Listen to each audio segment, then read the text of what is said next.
الحمد لله رب العالمين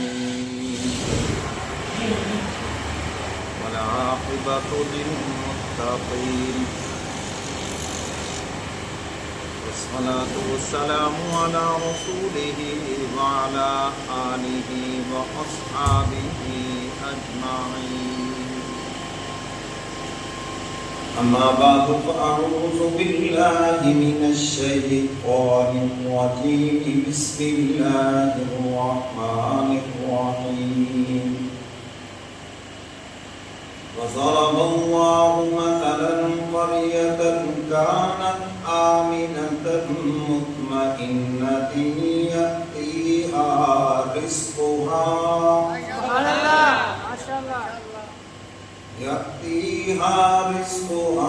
رغدا من كل مكان فكفرت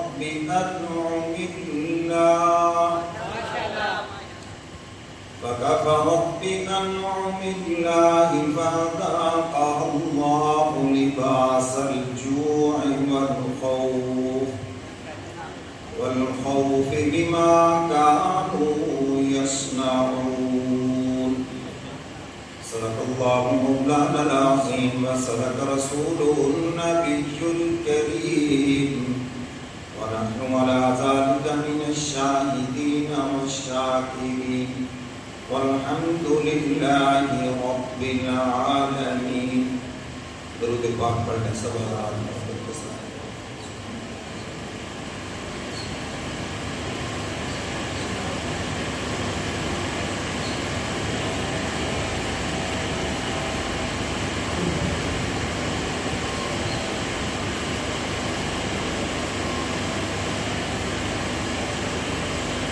میرے واجب الاحترام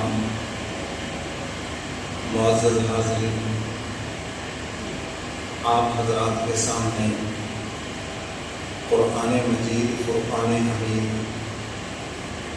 کلام الہی میں سے ایک آیت کریمہ تلاوت کی ہے. دعا فرمائیں کہ حق تعالی مجھے شرح صدر کے ساتھ بیان کرنے کی اور ہم سب کو قرآن و سنت پہ عمل کی توفیق عطا فرمائے. اس آیت مبارکہ میں حق تعالی نے اپنا قانون بیان فرمایا. قرآن کریم یہ قانون کی کتاب ہے، یہ قصے کہانیوں کی کتاب نہیں، یہ اللہ کے قانون کی کتاب ہے اور یہ قوانین قیامت تک کے لیے ہے. کسی ایک زمانے کے لیے نہیں، کسی ایک قوم کے لیے نہیں، بلکہ یہ قیامت تک کے انسانوں کے لیے ہے.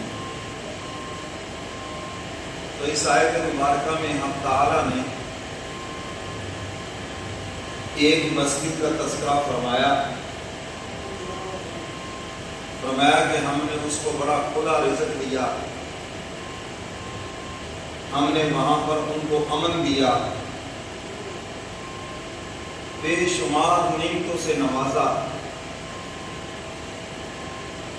آج کی زبان میں کہیں کہ بزنس بھی عروج پر، ہر قسم کے فروغ میسر، ہر آدمی خوشحال، اور نہ کوئی باہر کے دشمن کا خوف، نہ کوئی اندر کے دشمن کا خوف،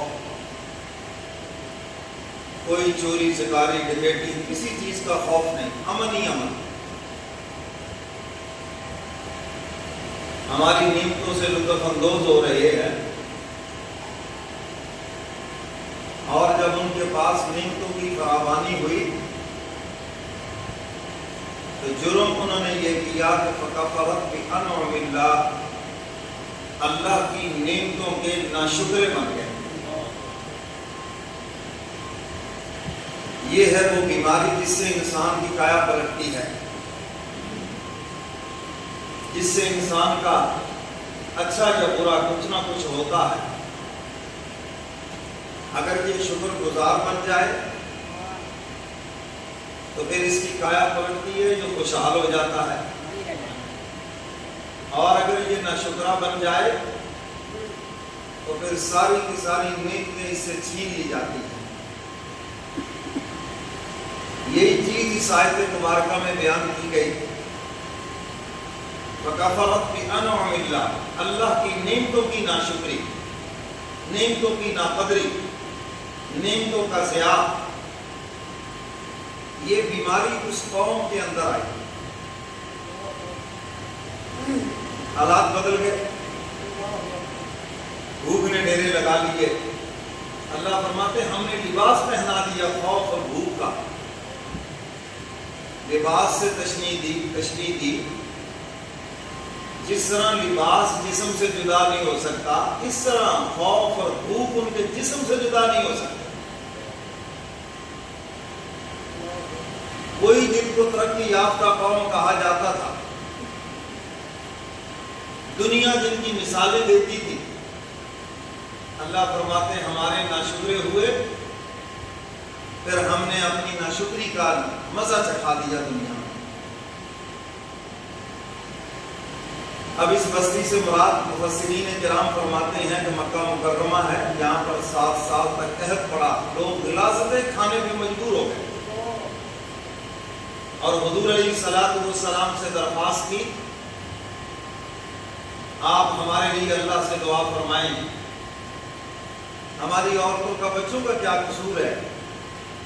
حضور علیہ السلام نے ان کے لیے دعا بھی فرمائی اور مدینہ منورہ سے خورد و نوش کی اشیاء بھی مکہ والوں کے لیے بھیجی۔ میرے محترم سامعین، یہ قانون اللہ نے دے دیا ہے، اگر کوئی ایک فرد ہمارا شکر گزار ہے ہم اس پہ مہربان ہو جائیں۔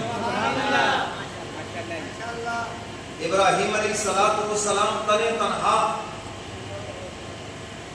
اللہ کی فرما برداری کر رہے ہیں تو حق تعالیٰ نے سارا فضل ابراہیم خلیل پہ کر دیا، یہاں تک کہ اپنا محبوب بھی عطا فرما دیا۔ اور اگر ایک قوم، ایک ملک فرمایا ہمارا فرما بردار ہو جائے، ہمارا شکر گزار ہو جائے، ہم اس پہ مہربان ہو جائیں گے اور دنیا کی طاقتیں ان کے قدموں میں آ جائیں گی۔ حضرات صحابہ کرام کے پاس کون سی ایٹمی ٹیکنالوجی تھی، لیکن آپ دیکھیں کہ دنیا کی سپر طاقتیں سرنگو ہو گئی، اور اللہ تعالیٰ نے مدینہ کے خاک نشینوں کو ایسی فتح عطا فرمائی کہ دنیا آج تک حیران ہے۔ تو اللہ فرماتے میرا قانون وہی جو 1400 سال سے ہے وہ قیامت تک کے لیے ہے، جو میرا ہو جائے گا، میرا شکر گزار ہو جائے گا، ہم اس پہ مہربان ہو جائیں گے اور کبھی ان سے نعمتیں واپس نہیں لیں گے، بلکہ ہر دن ان کی نعمتوں میں اضافہ ہوتا چلا جائے گا۔ اور جو ہمارا ناشکرہ ہوا، ہمارا نافرمان ہوا، فرمایا کہ جس طرح پھر ہم دینا جانتے ہیں نا، اللہ الصمد وہ بے نیاز ہے، فرمایا ہم لینا بھی جانتے ہیں،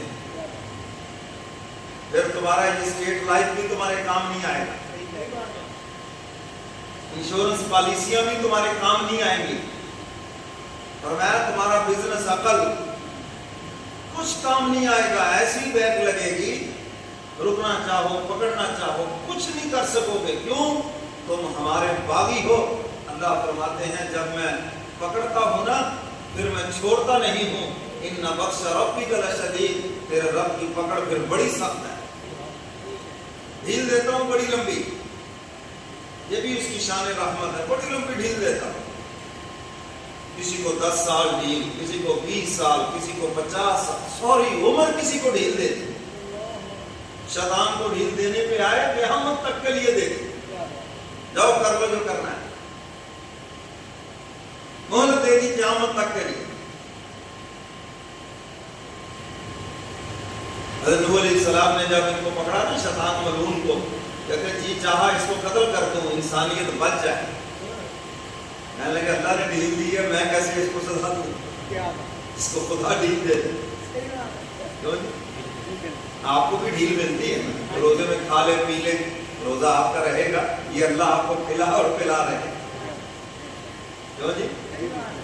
روزے میں آپ کھا لیں پی لیں، سارا دن کھاتے پیتے رہے بھول کر، کوئی یاد نہیں. اور روزہ دار کو یاد کرانا بھی ضروری نہیں ہے، بلکہ خاموش رہنا ضروری ہے. آپ سے کوئی چیز مانگے جی چائے دے دو، حالانکہ آپ کو پتا ہے کس کا روزہ ہے. کوئی اور فروٹ مانگے دے دو اس کو، شور نہیں کہا وہ تیرا روزہ ہے. آپ کو کس نے کہا آپ اس کو بتائیں؟ جب اللہ نے ڈھیل دے دی ہے تو آپ کو پکڑ کر رہے ہیں. یہ امت کے لیے، امت محمدیہ کے لیے آسانی ہے، بھول چک معاف ہے اس کے لیے. تو اللہ تعالیٰ کسی کو ڈھیل دے دی قیامت تک، کسی کو 100 سال 70 سال، کسی کو 50 سال، یہ اس کی مرضی ہے، شان رحمت ہے. بڑی لوگ بھی ڈھیل دیتا ہے، اور وہ بڑا خوش قسمت انسان ہے جو اسی ڈھیل کے اندر ہی معافی مانگ جاتا ہے. اس سے بڑا خوش قسمت اس دھرتی پہ کوئی نہیں. یعنی کرتوت بھی سارے کر لیے. چلیے اور نیچے اتر کے کہتا ہوں، سارے موسم انجوائے کر لیے. ہمارے ایک سیاستدان نے کہا تھا نا یہاں 12 موسم ہے، 12 کے 12 ہی انجوائے کر لیے. کیوں جی؟ سارے موسم انجوائے کر لیے، جوانی بھی، ہر چیز، اور اوپر سے اس کو توفیق توبہ ہو گئی، معافی بھی مانگ گیا. کتنا بڑا خوش قسمت ہے. تو اب تعالیٰ نے ہم سب کو ڈھیل دے رکھی ہے، کوئی چیز اس کی دسترس سے باہر نہیں. تو میرے محترم سامعین، انسان کی یہ فطرت ہے. میرے حضرت فرمایا کرتے تھے جتنا انسان کے پاس ہوتا ہے وافر، اتنا ہی ہوتا ہے یہ کافر. جتنا ہوتا ہے وافر اتنا ہوتا ہے کافر. نہ شکر ہوتا اتنا ہی نہ شکر خدا. اور جنہوں نے خدائی کے دعوے کیے سارے دیکھ لیں، کوئی حکومت والا ہے، کوئی سرمایہ والا، کوئی بھی غریب نہیں ہے. جن کو وافر رزق ملا، طاقت ملی، اقتدار ملا، سب خدا کے مقابلے میں کھڑے ہو گئے. اور وہ بڑا بندہ خوش نصیب ہے جن کو دنیا کے باغ و بہار مل جائیں اور وہ خدا کا فرما بردار بھی ہو. میرے مرشد فرمایا کرتے تھے مالدار بھی ہو اور اوپر سے دیندار بھی ہو، فرمایا اس سے بڑا تو دھرتی پہ کوئی خوش نصیب ہی نہیں ہے. دنیا کے باغ بہار بھی لوٹ گیا اور آخرت کے مزے بھی اس کے مقدر میں. کیسا خوش نصیب انسان. تو میرے محترم سامعین، زیادہ تر تو یہی ہے، جب زیادہ باغ بہار آ جائے انسان عبادت سے دور ہو جاتا ہے. آپ دیکھتے ہیں بڑے بڑے 5 وقت کے نمازی، تکبیر اولیٰ کے ساتھ نماز پڑھنے والے، مسجد میں بیٹھ کے 1.5 گھنٹہ وظیفہ پڑھنے والے. تو بیٹی نکل آئی، کوئی چیک لگ گیا، کوئی زمین کی اچھے قیمت میں بک گئی، 4 پیسے آ گئے، لو جناب سب سے پہلے مسجد چھوٹ گئی. ٹائم ہی نہیں کہ مول صاحب بڑی مصروفیت ہے، بڑی مصروفیت ہے جی، کاروباری بڑی مصروفیت ہے. ابھی پہلے بڑے بیان میں آتے تھے، اب کیا مصروفیت بڑی ہے جی، دعا کرو جی. اب یہاں پہ بات آ گئی، یہ نعمتوں کی فراوانی آئی ہے. سیدنا عثمان غنی رضی اللہ تعالیٰ عنہ، ان کی خدمت میں بھی ایک صاحب آئے.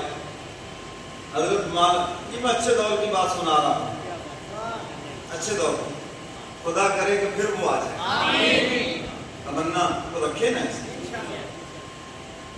حضرت مال و دولت بہت آ گیا ہے، مال کی وجہ سے مال کی مشغولیت زیادہ اور دینداری میں کمی آ گئی ہے. مال کی مشغولیت کی وجہ سے دینداری میں، عبادات میں کمی آ گئی ہے. پہلے میں بڑے نوافل بھی پڑھتا تھا، قرآن کی تلاوت بھی کرتا تھا، صدقہ خیرات بھی کرتا تھا. اب چاہیے کہ زیادہ صدقہ خیرات کروں، لیکن مالداری کی وجہ سے بخل آ گیا. کوئی وظیفہ بتا دیں، کوئی علاج تجویز فرمائیں. میں نے اس لیے کہا یہ اچھے دور کی بات ہے جب لوگوں کو ان چیزوں کا احساس ہوتا تھا، تو وہ احساس زیاں بھی جاتا رہا. تو سیدنا عثمان غنی رضی اللہ تعالیٰ عنہ فرماتے ہیں اس کا علاج تو بڑا آسان ہے. ذرا جاؤ نا قبرستان کے اندر اور دیکھو مالداروں کی، حسینوں کی کیسی مٹی پلیت ہو رہی ہے، کوئی پوچھنے والا نہیں. جاؤ ذرا وہاں جا کے دیکھو، سب کبر نکل جائے گا. تو میرے محترم سامعین، اللہ تعالیٰ نے جب شیطان کو اپنے دربار سے نکالا، اس نے جاتے ہوئے اللہ کو یہ چیلنج کیا تھا، اگر آپ نے مجھے نکالا ہے نا تو پھر میں تیرے بندوں کو بھی تیرا شکر گزار بندہ نہیں رہنے دوں گا. کھائیں گے تیرا اور تیری نہ شکری کریں گے, تیرے ہی شکوے شکایتیں کریں گے. مولا تیری دھرتی پہ رہیں گے, تیری نعمتیں کھائیں گے اور تیرے ہی نافرمان ہوں گے. دور کروں گا ان کو تیری عبادت سے. آپ تعالیٰ نے بھی بڑے ناز سے قسم اٹھا کے فرمایا وَقَلِيلٌ مِّنْ عِبَادِيَ الشَّكُورُ, تھوڑے سے میرے بندے ایسے ہیں جو شکر گزار رہیں گے اور ان پہ تیرا کوئی داؤ پیچ نہیں چلے گا. حکیم الامت حضرت مولانا اشرف علی تھانوی رحمۃ اللہ علیہ وہ فرماتے ہیں, مجھے حاجی امداد اللہ مہاجر مکی رحمۃ اللہ علیہ نے فرمایا تھا, اشرف علی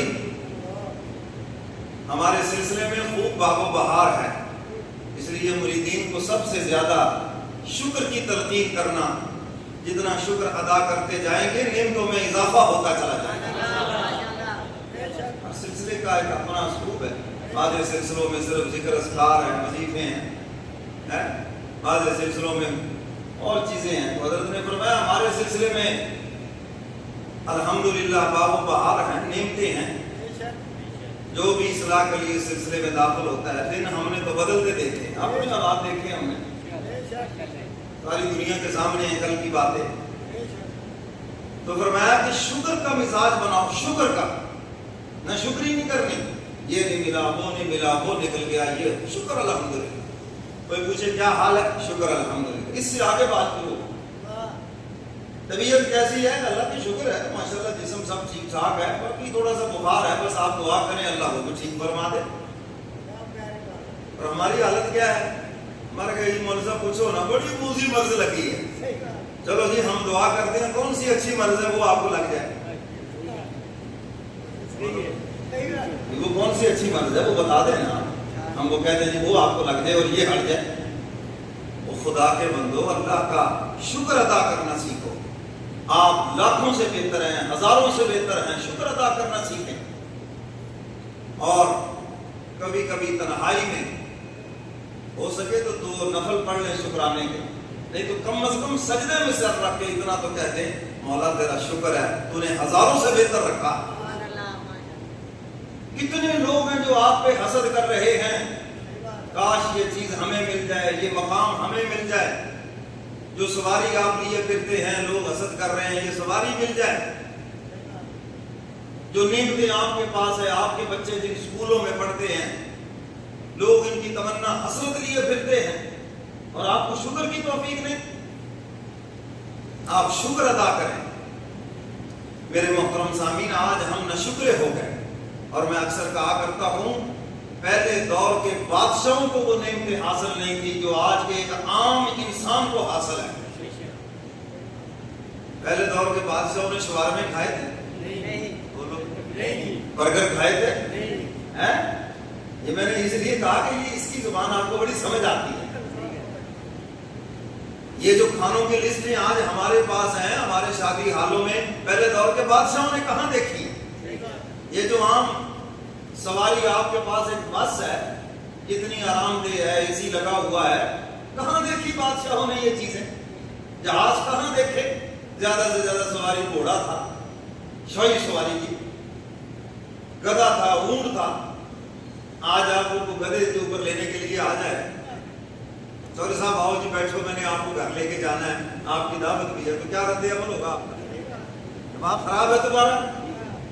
وہ گھوڑا لے کے آ جائے, حضرت صاحب بیٹھو, تو کہے یار پاگل یہ تو کیا لے کے آ گیا. وہ کہے جناب یہ تو بادشاہوں کی سواری ہوا کرتی تھی, بادشاہوں کے یہاں گھوڑے باندھے ہوئے ہوتے تھے, اور آپ کہہ رہے ہیں جناب یہ کیا لے کے آ گئے ہو. تو میرے محترم سامعین, ہم ناشکرے ہو گئے, شکر. تو حق تعالیٰ فرماتے ہیں ہم ڈھیل دیتے ہیں انسان کو, یہ ہمارا قانون ہے, اتنی جلدی ہم سزا نہیں دیتے, بڑی مہلت دیتے ہیں, بڑی مہلت.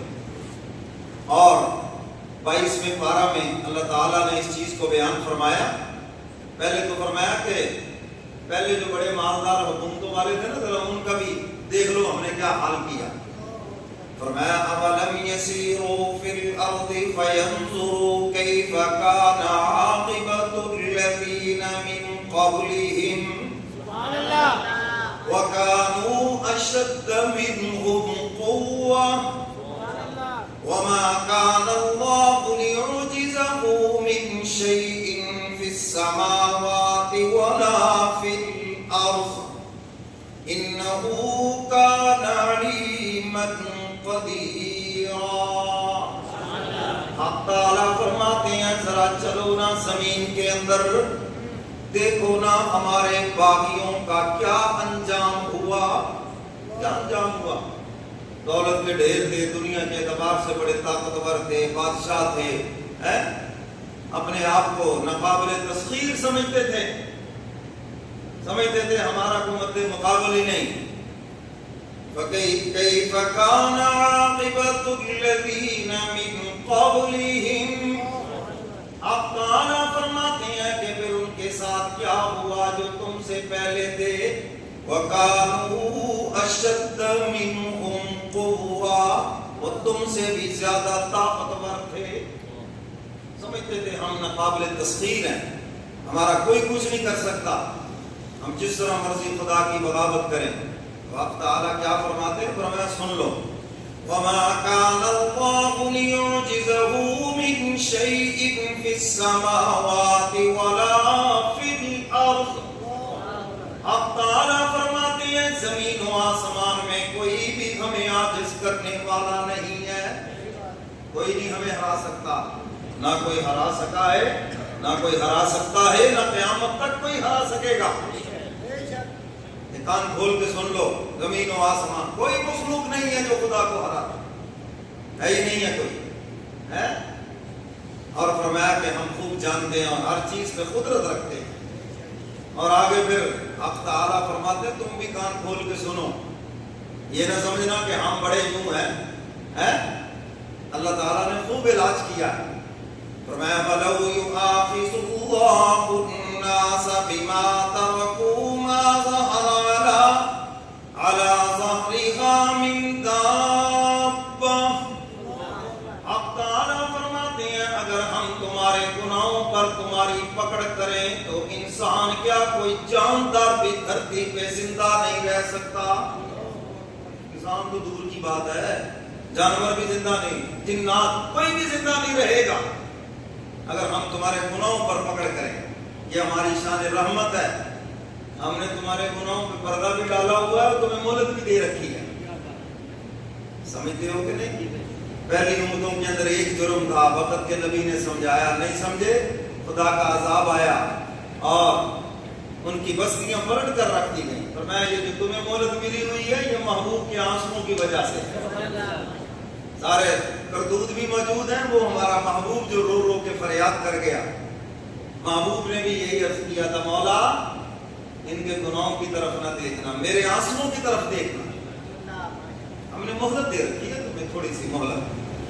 وَلَوْ يُؤَاخِذُ اللَّهُ النَّاسَ بِمَا كَسَبُوا مَا تَرَكَ عَلَى ظَهْرِهَا مِن دَابَّةٍ وَلَكِن يُؤَخِّرُهُمْ إِلَى أَجَلٍ مُّسَمًّى۔ اب تعالیٰ فرماتے ہیں ہم نے ایک مقررہ وقت تک تمہیں مہلت دے رکھی ہے۔ فَإِذَا جَاءَ أَجَلُهُمْ فَإِنَّ اللَّهَ كَانَ بِعِبَادِهِ بَصِيرًا۔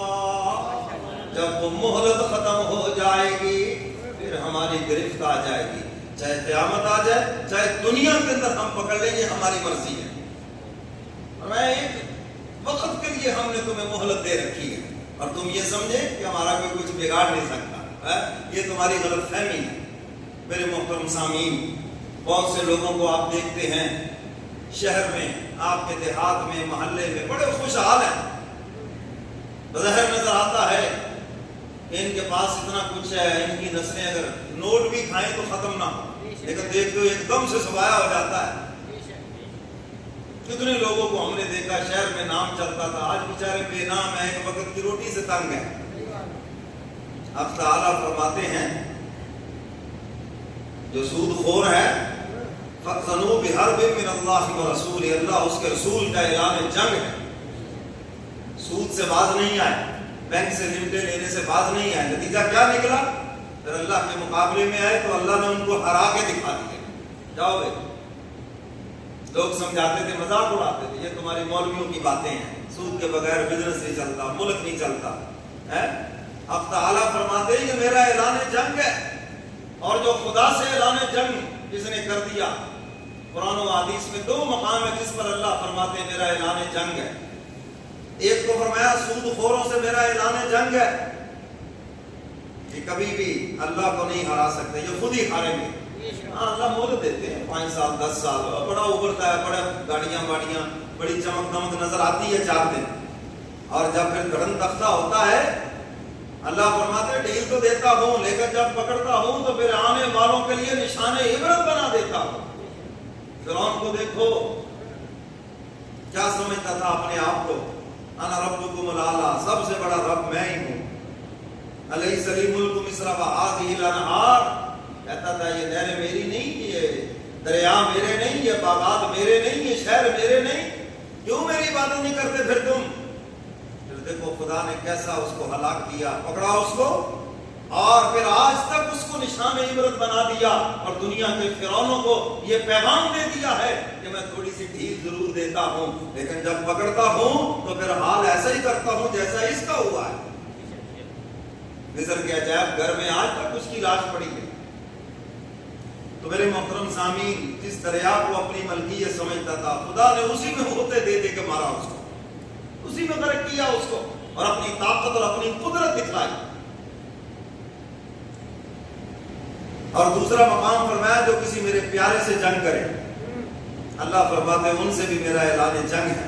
پیارا تو تمہیں بڑا کمزور نظر آئے گا، بظاہر اس کی نہ کوئی فوج نظر آئے گی کچھ، لیکن اللہ فرماتے ہیں پیچھے میں ہوں کیونکہ وہ میرے ساتھ جڑا ہوا ہے، پھر میں اپنی قدرت دکھلاتا ہوں تو ہوتا کون ہے؟ میرے پیاروں کو تنگ کرنے والا۔ تو میرے محترم سامعین، سود خوری سے بھی بچنا اور کسی بھی خدا کے پیارے کو ستانے سے بچنا، ہم نے پیارے کے معیار خود ہی مقرر کر رکھے ہیں۔ گلے میں گھنگرو ہو، کپڑے اتارے ہوئے ہو، کوئی لائف سٹائل ذرا چینج کیا ہوا ہو، وہ بڑی بڑی زلفیں بڑھا رکھی ہو، وہ چادر چڑھا رکھی ہو، کوئی جناب بڑی بڑی تسبیحاں ہوں، تمہیں کیا معلوم جس کو تم عام انسان سمجھتے ہو وہ خدا کا کتنا پیارا ہے؟ تمہیں کیا معلوم کیا محبت ہے اس کے دل کے اندر؟ حضرت موسیٰ علیہ السلام تشریف لے جا رہے ہیں، بخاری شریف میں بھی یہ واقعہ ہے۔ بکریوں کا ایک چرواہا بالکل سیدھا سادہ اور باتیں کر رہا ہے اللہ تعالیٰ سے، اللہ میاں تو میرا دوست ہے اور میں تیرا دوست ہوں، اللہ میاں تو اتنی دیر سے اوپر اکیلا ہی بیٹھا ہوا ہے، کبھی آ نا میرے پاس، تجھے ان بکریوں کا دودھ پلاؤں، تیری میں کنجیاں کروں، جوئیں نکالوں، یہ میرے پاس قریب نہر ہے وہاں تجھے نہلاؤں، پتہ نہیں تو کبھی نہایا بھی ہوگا یا نہیں۔ اب موسیٰ علیہ السلام نے تھوڑی دیر تو برداشت کیا، جلالی پیغمبر ہے، جب دیکھا کہ بات تو حد سے بڑھ رہی ہے، زور سے ذرا لگائے 2 گم سے، شرم نہیں آتی خدا کے بارے میں کیسی باتیں کرتے ہو، وہ پاک ہے ان چیزوں سے، کبھی کہتا ہے جوئیں پڑ گئی ہیں، کبھی کہتا ہے تیری کنگیاں کروں، کبھی کہتا ہے تجھے ادھر نہلاؤں، کبھی کہتا ہے دودھ، مجھے نہیں پتا کہ اللہ تعالیٰ کھانے پینے سے اور ان چیزوں سے پاک ہے۔ دیکھا موسیٰ کریم ہاتھ باندھے، معافی دے دیے، غلطی ہو گئی۔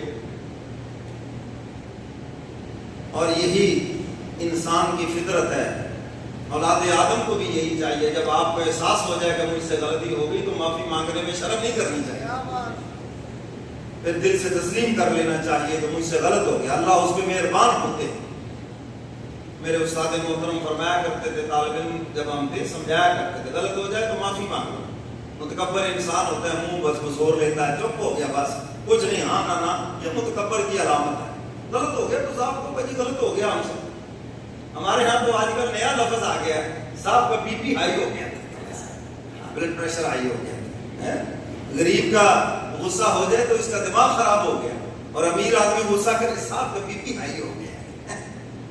عجیب ہم نے یہ منطق نکالی ہے، عجیب قانون اپنے بنا رکھے۔ تو خیر موسیٰ علیہ السلام نے 2-3 لگائیں اس کے آگے چل پڑے، وہی آ گئی، موسیٰ کلیم ہم نے تو بھیجا تھا مخلوق کو ہمارے ساتھ جوڑو، یہ توڑنے کا کام کب سے شروع کیا ہے؟ یا اللہ وہ تو ایسی ایسی باتیں کر رہا تھا، کوئی سے تو برداشت نہ ہوا۔ اللہ فرماتے ہیں موسیٰ کلیم وہ جو بھی کر رہا تھا میری محبت میں کر رہا تھا۔ تمہارا بچہ توتلا سا محبت میں تمہارے ساتھ گفتگو کرتا ہے تو تمہیں پیار آتا ہے، بسم اللہ کی بجائے بسم اللہ پڑھے، بسکٹ کی بجائے بسکٹ کہے، تمہیں پیار آتا ہے، سر پہ ہاتھ پھیرتے ہو، کوئی نہیں جی توتلا ہے چھوٹا ہے، میں تمہیں تو اپنے توتلے پوتلے میں پیار آتا ہے۔ تو جو مجھ سے محبت کرنے والا اس بیچارے کی عقل ہی اتنی ہے، لیکن محبت میں جو بھی باتیں کر رہا ہے مجھے بھی اس پہ پیار آتا ہے، کر تو میرے سے رہا ہے، کوئی بات نہیں۔ موسیٰ علیہ السلام پیچھے آئے، اب وہ اس نے دوڑ لگا دی کہ شاید اب دوبارہ ماریں گے، نیا غصہ آ گیا کوئی۔ موسیٰ علیہ السلام نے پکڑ لیا، پر میں وہ کیا بات کر رہے تھے دوبارہ بتاؤ۔ اس نے کہا جی میں نے تو پہلے معافی مانگی ہے، نہیں بتاؤ کیا کر رہے تھے۔ اب اس نے پھر بتایا جی میں تو یہ کہہ رہا تھا اللہ میاں تو میرا دوست ہے، تیرا دوست تم کبھی، میں ہاں ٹھیک کہہ رہے ہو، چل دیے مولا جہاں سے توڑا تھا وہیں سے جوڑ دیا۔ تو میرے محترم سامعین، اب تعالیٰ تو اپنے پیار کرنے والوں سے پیار کرتے ہیں، محبت کرتے ہیں۔ تو بات دور نکل گئی، میں یہ عرض کر رہا تھا کہ حق تعالیٰ نے اس بستی کا تذکرہ فرمایا کہ ہم نے انعامات کی بارش کی مگر افسوس کہ وہ ہمارے ناشکرے ہو گئے، جی، اور یہ اللہ کا قانون ہے۔ فرمایا وَضَرَبَ اللَّهُ مَثَلًا قَرْيَةً كَانَتْ آمِنَةً مُطْمَئِنَّةً يَأْتِيهَا رِزْقُهَا رَغَدًا مِّن كُلِّ مَكَانٍ فَكَفَرَتْ بِأَنْعُمِ اللَّهِ فَأَذَاقَهَا اللَّهُ لِبَاسَ الْجُوعِ وَالْخَوْفِ بِمَا كَانُوا يَصْنَعُونَ۔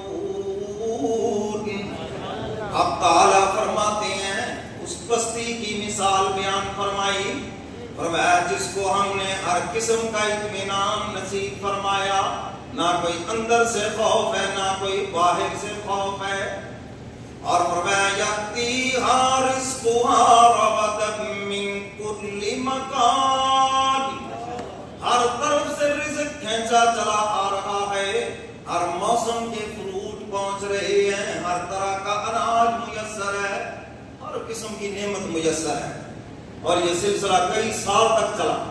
پھر ان سے غلط کیا ہوا؟ فرمایا فَكَفَرَتْ بِأَنْعُمِ اللَّهِ، اب تعالیٰ فرماتے ہیں کہ ہماری نعمتوں کے ناشکرے ہو گئے، نہ قدری کرنے لگے اس اطمینان کی، اس نعمت کی، اس ملک کی نہ قدری کرنے لگے۔ فَكَفَرَتْ بِأَنْعُمِ اللَّهِ فَأَذَاقَهَا اللَّهُ لِبَاسَ الْجُوعِ، اب تعالیٰ فرماتے ہیں اس ناشکری کے بدلے ہم نے بھوک اور خوف کا لباس پہنا دیا، بھوک کا اور خوف کا ہم نے لباس پہنا دیا پھر ان کو، جس طرح لباس جسم سے جدا نہیں ہو سکتا، اسی طرح پھر وہ بھوک اور خوف ان کے جسم سے جدا نہ ہو سکے، قرضوں میں جکڑ گئے، مصیبتوں میں جکڑ گئے ان مصیبتوں میں، کیوں؟ وہ ہمارے نہ شکرے تھے۔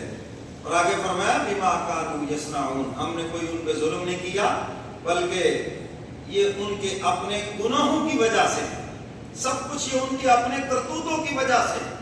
میرے محترم سامعین، ہم اللہ کے فرما بردار رہے، نعمتوں کی فراوانی رہی، اور جب اس کے ناشکرے ہوئے تو پھر پلٹنا شروع ہو گیا۔ وَتِلْكَ الْأَيَّامُ نُدَاوِلُهَا بَيْنَ النَّاسِ، اب تعالیٰ فرماتے ہیں دنوں کو ہم لوگوں کے درمیان پھیرتے رہتے ہیں۔ یاد رکھو اگر زندگی گناہوں میں گزر رہی ہے اور رزق کی فراوانی بھی ہے تو میرے مرشد فرمایا کرتے تھے کان کھول کے سن لو، خدا کی طرف سے ڈھیل ملی ہوئی ہے، مہلت ملی ہوئی ہے، کہیں ایسے نہ ہو کہ پکڑ کا ٹائم آ جائے، اس سے پہلے توبہ کر جاؤ، اس سے قبل خدا سے معافی مانگ جاؤ۔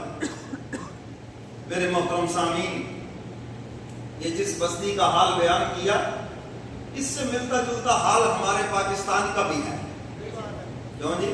کل 14 اگست گزرا ہے، یوم آزادی ہے، اور ایسی آزادی مادر پدر آزاد ہو گئے، ننگے ڈانس ہوئے، خدا نے اتنی بڑی نعمت دی، اتنی بڑی ناشکری کی من حیث القوم، ہم نے سرکاری سطح پر بھی اور نجی سطح پر بھی کتنی بڑی ناشکری کی، ذرا پوچھو ان لٹے پھوٹے قافلوں سے جو بچے ہوئے لوگ ہیں کتنی بڑی قربانی دے کر آئے. یہ پاکستان کو گورے انگریز نے ہمیں پلیٹ میں رکھ کے نہیں دے دیا کہ لو جناب یہ لے لو گفٹ ہے. اس کے پیچھے میرے اسلاف کا خون ہے, اس کے پیچھے ہمارے بزرگوں کی قربانیاں ہیں, اس کے پیچھے پتہ نہیں کتنی عزتیں لوٹی ہیں. 100 سال سے زیادہ لمبی تحریک ہے, پھر جا کر یہ اللہ نے خطہ ہمیں دیا ہے. اور اس دن نعرہ یہ لگایا تھا مولا تو ہمیں خطہ دے گا, اس میں تیرا قانون نافذ کریں گے, مولا تو ہمیں ملک دے گا, ہم اس ملک کے نظام کو تیرے حکم کے مطابق چلائیں گے. مگر افسوس اللہ نے تو ہمیں خطہ دے دیا, اتنا بڑا انعام کر دیا, اور من حیث القوم ہم اپنے وعدے سے مکر گئے. من حیث القوم مکرے. دنیا میں صرف 2 ہی ریاستیں ہیں جن کی بنیاد اسلام کے اوپر ہے. پہلی ریاست ریاست مدینہ ہے جس کی بنیاد میرے کملی والے پیغمبر نے رکھی, اور دوسری ریاست یہ ریاست پاکستان ہے جس کی پرچم کشائی علماء کے ہاتھوں سے ہوئی ہے. کن کے ہاتھوں سے؟ علماء کے ہاتھوں سے ہوئی ہے. مشرقی پاکستان میں مولانا ظفر احمد عثمانی, اور یہاں مغربی پاکستان میں مولانا شبیر احمد عثمانی رحمۃ اللہ علیہ, جن کے ہاتھوں سے پرچم کشائی ہوئی. تو پہلی ریاست ریاست مدینہ جس کی بنیاد میرے کملی والے پیغمبر نے رکھی, اور حضور علیہ الصلوۃ والسلام ایک ہی وقت میں کتنے عہدے ہیں؟ مسجد نبی کے امام بھی ہیں, مسجد نبی کے خطیب بھی ہیں, اور حضور چیف جسٹس بھی ہیں, اور حضور علیہ الصلوۃ والسلام حاکم بھی ہیں, جی, اور حضور فوج کے سربراہ بھی ہیں.